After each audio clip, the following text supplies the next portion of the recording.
Chapter 25. The Christians and the Roman Power. Diocletian. Diocletian was one of the greatest among the successors of Augustus.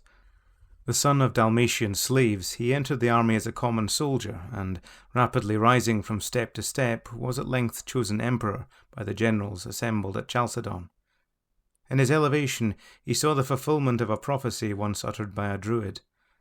Like several of those whose names have become the greatest in history, he believed himself to be a favourite child of destiny. For the vigorous administration in all the provinces of the imperial power, which he regarded as absolutely unlimited, he early, 286 AD, associated himself with his friend Maximianus, whom he designated as Augustus of the West, while he continued to reign himself as Augustus of the East. They took the surnames of Jovius and Herculius, respectively. With similar views, Diocletian appointed two Caesars, 292 AD, Galerius Maximianus, to whom he gave his daughter, obliging him to repudiate his former wife, in the east, and Constantius Chlorus, to whom Maximianus gave his daughter, obliging him to repudiate his former wife, in the west. Diocletian was sincerely and even zealously friendly to the old religion. He held augurs and auspices in high honour, and, like Marcus Aurelius, whom he specially set before him as his model, he thought that the prosperity of the state was dependent on the maintenance of the ancient faith. In an edict which he issued against the sect of the Manichees in the year 296 AD, he declared that it was the greatest crime for men to overturn what had been established by their fathers, and was generally adopted in their country. But the question arises, if Diocletian really held the principles which were expressed in that edict, why did he not, from the very beginning of his reign, turn his power against the Christians? The simplest explanation appears to be that, while the emperor's religious convictions and imperial principles impelled him to harsh measures, the new sect had now become so formidable that for many years he was constrained to let "I dare not wait upon I would."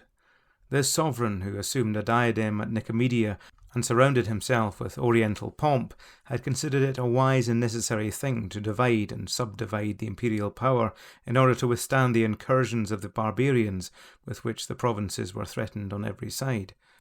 There is nothing improbable in the supposition that, while zealous for his own religion and convinced that it was a righteous thing to persecute those who opposed it, he felt still more deeply the danger of breaking the internal peace and shedding the blood of so many subjects, and, being more of a politician than a fanatic, held back his hand.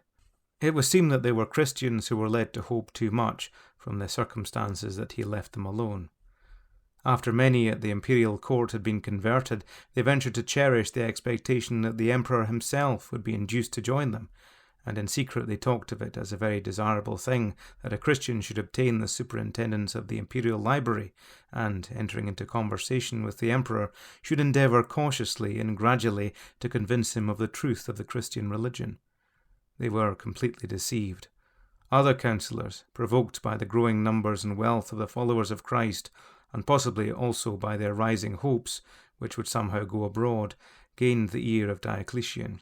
Contemporary authorities name particularly Heracles, the governor of Bithynia, who, indeed, had written a work against the Christians, and the Caesar Galerius, who had drunk in from his mother Romula her devotion to pagan superstition and her hatred of all who would not join in sacrificing to idols.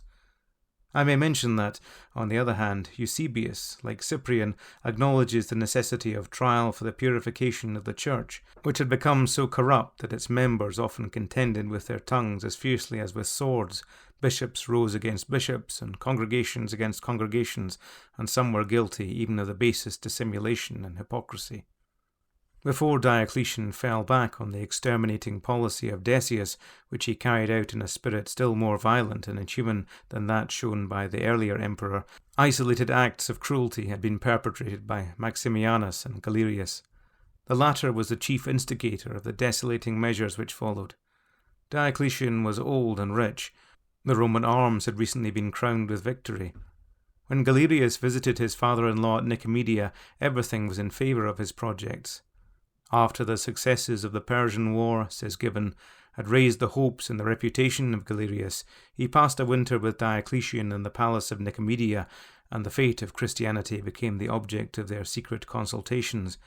The experienced emperor was still inclined to pursue measures of lenity, and though he readily consented to exclude the Christians from holding any employment in the household or the army, he urged in the strongest terms the danger, as well as cruelty, of shedding the blood of those deluded fanatics. Galerius at length extorted from him the permission of summoning a council, composed of a few persons, the most distinguished in the civil and military departments of the state. The important question was agitated in their presence, and those ambitious courtiers easily discerned that it was incumbent on them to second, by their eloquence, the importunate violence of the Caesar. The pleasure of the emperors was at last signified to the Christians, who, during the course of this melancholy winter, had expected, with anxiety, the result of so many secret consultations. The 23rd of February, which coincided with the Roman festival of the Terminalia, was appointed, whether from accident or design, to set bounds to the progress of Christianity. At the break of this day, which may have been chosen as most appropriate and auspicious, the Praetorians, armed with the necessary instruments, marched up to the principal church of Nicomedia, which occupied a most commanding and beautiful site, and having burned the holy books which they found there, levelled the building to the ground. Next day followed the first edict of persecution, which was quickly succeeded by other edicts, more stringent and terrible. 1. In the edict of 24th February 303 AD, the emperor does not fully manifest his design, if he had formed it, of totally exterminating Christianity.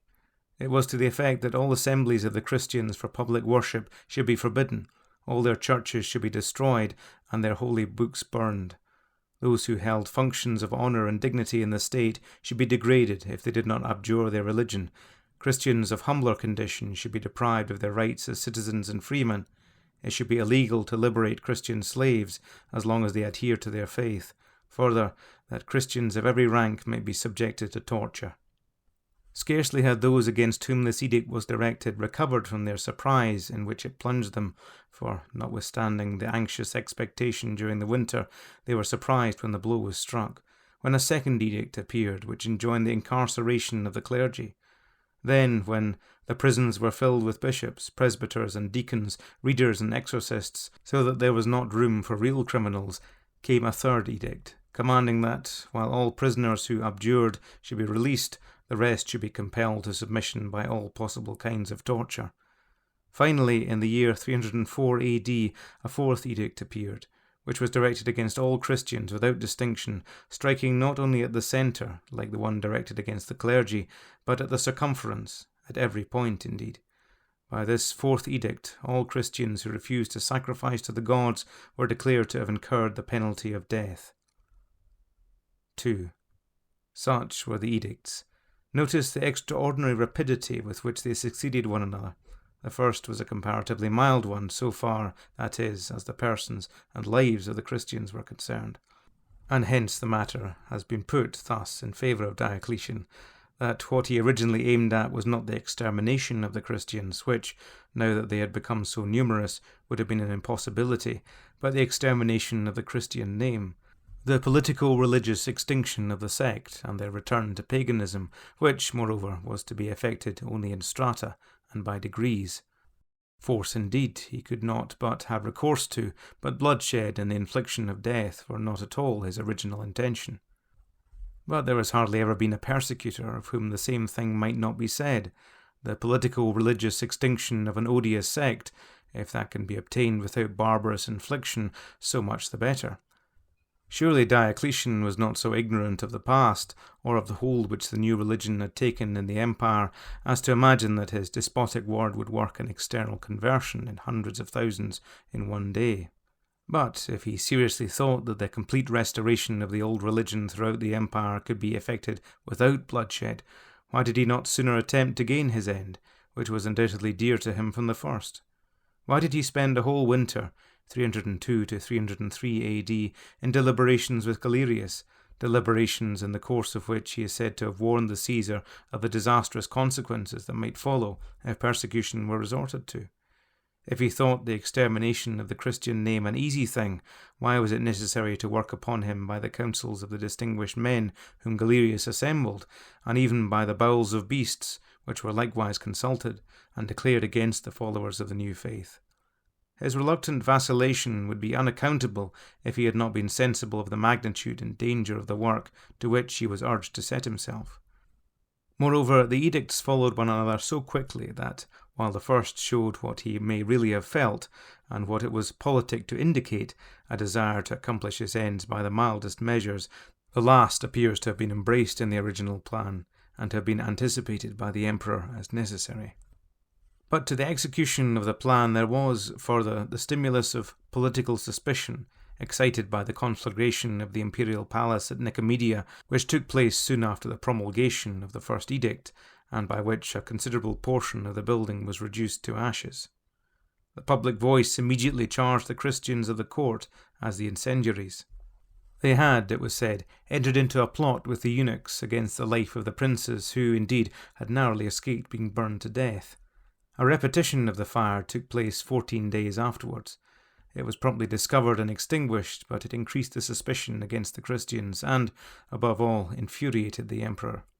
Previously, indeed, the exasperation of the hated sect had been indicated by one of their number, who tore down the edict as soon as it was exhibited in the public place.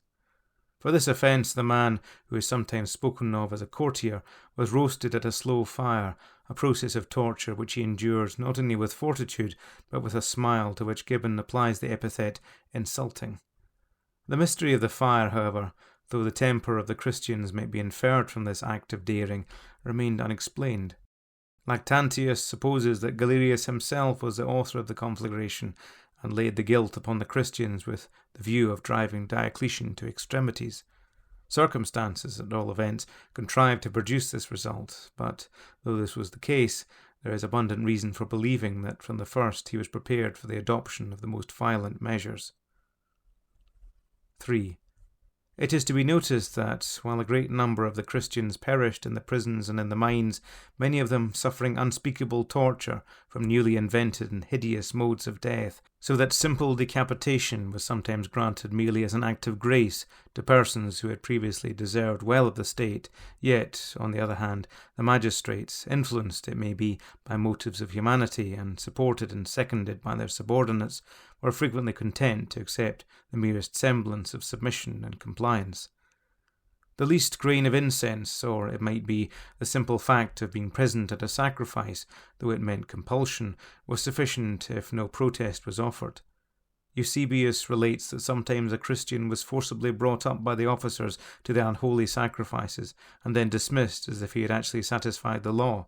Others, who had never approached the altars or touched anything unclean, escaped because it was testified of them by heathen friends that they had obeyed, and they themselves did not contradict the calumny. Others, again, who lay half dead on the ground, were regarded as having prostrated themselves in devotion, or were lifted up and carried away as if they had actually expired. It even happened with some that, when they began to protest with loud voice, the soldiers stopped their mouths and removed them with all speed. This mildness, however, appears to have been shown chiefly towards the beginning of the persecution, and indeed it must soon have become apparent that it was failing to accomplish its object. The majority of the Christians would, sooner or later, protest. They could not endure the charge, than which none could be more horrible in their ears, of having publicly broken the first commandment. Suffice it to say of the cruelties inflicted that they were more varied and exquisite, as well as more numerous, than had been known even at Lyon at the time of Marcus Aurelius. The historian affirms that, when he was in Thebais, he frequently saw numbers executed at once, some by the sword and some by fire, so that the weapons were blunted, and the exhausted executioners were obliged to relieve one another. Everywhere it was a reign of terror for the followers of Christ, except in the extreme west, the regions about the Rhine and Britain, which had been assigned to Constantine Chlorus, the father of Constantine the Great, as the sphere of his activity. Constantine, says Eusebius, took no part in the war against us. Lactantius, however, says with greater probability that, desiring to avoid the appearance of putting contempt on edicts promulgated for the whole empire, he had churches pulled down, walls which could be built up again, but left uninjured the true temple of God, which is in man. At the end of 304 AD, Diocletian returned so far to his original policy, convinced now by experience, as he had previously been by reflection till Galerius wrought upon him, that the execution of the Christians was useless. Only so far, however. Rulers do not usually condemn themselves by a prompt and complete reversal of their policy. Punishments were still inflicted, and, though short of death, they were far from mild, as, for instance, labour in the mines, or the loss of an eye or of a foot. That famous event, the abdication of Diocletian with Maximianus, took place on the 1st of May, 305 AD. It is not improbable that regret, to use no stronger word, for the uselessly shed blood of so many subjects, as well as age and sickness, had its influence in bringing him to his remarkable resolution. The great events which rapidly follow I do not now enter upon, but, according to Blunt, a good churchman, they demonstrate the utter unsoundness of the sceptical theory that Christianity owed its establishment to its recognition by the state, the truth manifestly being that the development of its force was progressive, and that the state did not give its countenance till it could no longer withhold it. 4. In the persecution under Diocletian we have a thing entirely new, the command to burn the Holy Scriptures. The sacred manuscripts, widely circulated and diligently read, were discerned to be a living spring, from which the rapid growth and prosperity of Christianity proceeded. Far from forbidding or discouraging the reading of the Scriptures, the ancient fathers had recommended and enjoined it. Irenaeus, who, we saw, compared the Church, compares also the Bible, with paradise, and, of every tree in this paradise, he says, ye shall eat. The apologists urged heathen statesmen and philosophers to read it, and some who took it up as enemies were, by the perusal, converted into friends. Long before the time of Diocletian, it had been recommended that the reading of Scripture should not be restricted to the Church, but that morning and evening it should be combined with the sacrifice of prayer and praise. Clement of Alexandria made this proposal, and he would have had the Scriptures read even at meals. Those who could not read were so attentive at public worship that they knew long portions of Scripture by heart. We are told of a blind confessor in the time of this persecution who could repeat to his brethren who were condemned with him to hard labour long passages from the Word of God.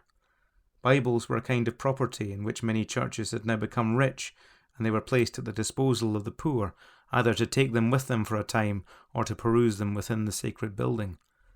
The multiplication had been more rapid during the 40 years of peace, and it occurred to the persecutors that, if the now widespread tree was to be destroyed, it would be well to strike a blow at the root. Bibles were seized in the churches, as we have seen was the case in Nicomedia, and private persons who had them in their possession were required to deliver them up. Some complied, and they were called traditores. Like that of the Liabilitici and the Thurificati, their case afterwards caused dissension in the church. Those who firmly refused to give up their Bibles suffered martyrdom. Of these, the first mentioned is Felix, Bishop of Thebaris, in proconsular Africa. When commanded to give up the sacred books, that, in accordance with the imperial edict, they might be burned, his reply was, "Rather will I let my body be burned." By the governor of the town he was sent in fetters to the proconsul, and, after manifold cruelties, was by him sent to the prefect of Italy, and, on standing firm, was beheaded at Venusia. His last words were, 56 years have I been a pilgrim in this world. Thou hast kept me undefiled from it. I have kept thy word. The pious obstinacy of Felix, an African bishop, appears to have embarrassed the subordinate ministers of the government, and so on, writes Gibbon. He misstates nothing, but surely the rejection of the Bible is no apology for writing in this spirit of one who loved it and died for it. Generations have withered like the grass, but here is a leaf which shall not fade, and it concerns us to know the men who delighted in the abiding word and meditated thereon. The martyrs of the holy books will be remembered till heaven and earth pass away.